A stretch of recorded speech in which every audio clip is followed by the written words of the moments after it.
德国《世界报》对自己人下黑手，谁帮中国说话谁就有罪。这种玩法最后还能害了谁？各位网友，大家好，我是罗小飞。这几天呢，一个德国妹子把自个儿的遭遇呢，也是拍成了视频，放在网上就火了。这个女孩呢叫海文娜，15岁的时候开始在中国生活了，现在21岁，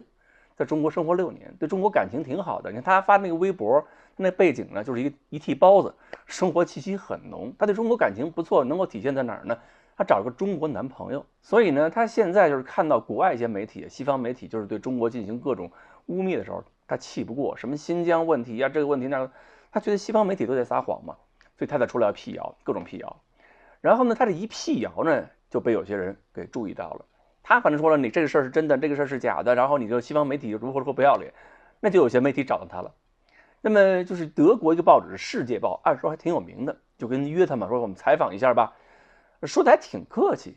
他一看这个媒体来的挺客气，就想这也是个机会啊，你们好像愿意采访，那我们就好好聊一聊吧，把中国的真实情况向你们介绍一下，然后你们是不是就可以这个发布一些正确消息到欧洲去呢？他就接受采访了。为了保证这个采访的公正性呢，他也是留了几手。他比如说，他找自己朋友一起参加这个视频采访，那朋友旁边也看着，一方面是一起帮着辟谣，另一方面呢也是一个做个旁证嘛，证明他说了什么，媒体怎么做的。然后呢，这个还跟这个媒体呢做了点这个约法三章的事儿嘛。另外一个防备呢，就是他担心这个媒体做什么手脚啊，就跟这个《世界报》有约定，比如说任何涉及这个采访的内容呢，他要先看过，看过以后才可以发，并且呢还不能对他的朋友还有他自己的发言呢断章取义，否则的话你要断章取义你就别发了，这么一个情况。就是没想到这帮记者都答应的好好的事情，最后还是把这个文章发出来之后，他一看文章自个儿被黑了。为什么被黑呢？因为这个《世界报》一开始这个写文章啊，这个文章的题目就是偷偷为中国宣传的那些人。其实一开始啊，这个报纸就想把一批欧洲人拎出来，把他们打成中国间谍，说他们在偷偷的在欧洲为中国人做宣传。都是什么人呢？你比如说那个欧盟外交官萨巴蒂尔，他说了，他们说这个人就是中国间谍。还有一个德国本地的一个私营广播，每天15分钟啊，传播中国文化，你传播中国文化都不行，你也是中国间谍。再比如说这个德国新闻社，一向是以很中立的这个态度作为一个自己的一个标准嘛，中立为荣的嘛。这么一个通讯社，他也说了，说德国通讯社收了中国国家通讯社的钱啊，不加删改的就把中国的这个文章就转发过来了，都是正面报道，说也是替中国人干活的。就这《世界报》一下打了很多人，然后呢都是罪过嘛。说到了海文娜，他就说了，说海文娜的那些个辩解的话他都不登，就把海文娜的这个身份呢、背景呢给说了一溜够，并且提出了很多的质疑。最后说海文娜也是在中国生活，替中国人说话，被中国人买通，威胁德国安全的人。那个罪名包括哪些呢？说你3月份开的微博，怎么到6月份你的粉丝数就2.6万了？谁给你充的粉呢？其实你想，一个德国漂亮女孩在中国帮中国人说话，那涨粉可不就是快吗？有什么奇怪的？还说了，你这个男朋友啊，这个男朋友怎么就得了一个副教授的这么一个职称呢？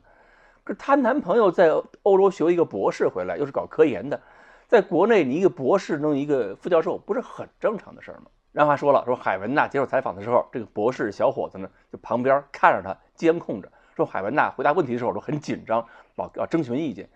然后海文娜说了胡说八道，其实那小伙子旁边另外一房间里边正在那打游戏呢，根本就没管这个采访的事儿。所以这个《世界报》说的话全是谎言，这个海文娜就急了，然后呢开始准备要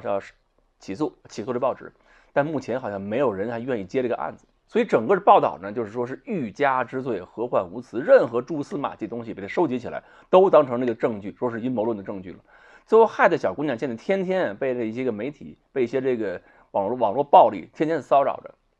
其实呢，国外一些媒体对我们进行各种污蔑，我们见多了。只不过呢，这次啊，就是《世界报》这次污蔑的不仅仅是中国，包括中国所有的朋友，包括任何对中国友好、说中国好话的人，他都要黑一把了。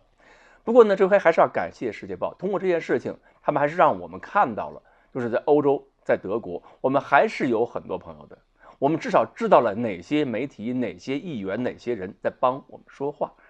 你想海文娜跟她的朋友被黑成这样，现在用这个法律维权，事儿当然也是越大越好，因为不管结果怎么样，知道这个事情、知道这个争议的人越多，就会有越多人想起来，哦，原来世界报说的话可不见得是准的。那么时间长了以后，很多这样的媒体，它的信誉也会慢慢丧失。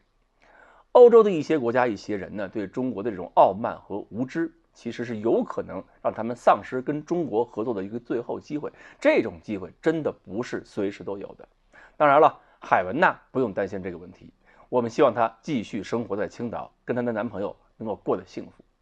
好，关于这个德国女孩海文娜的事情，我们今天呢就说到这里，欢迎大家继续关注我们的栏目，我们下期再说。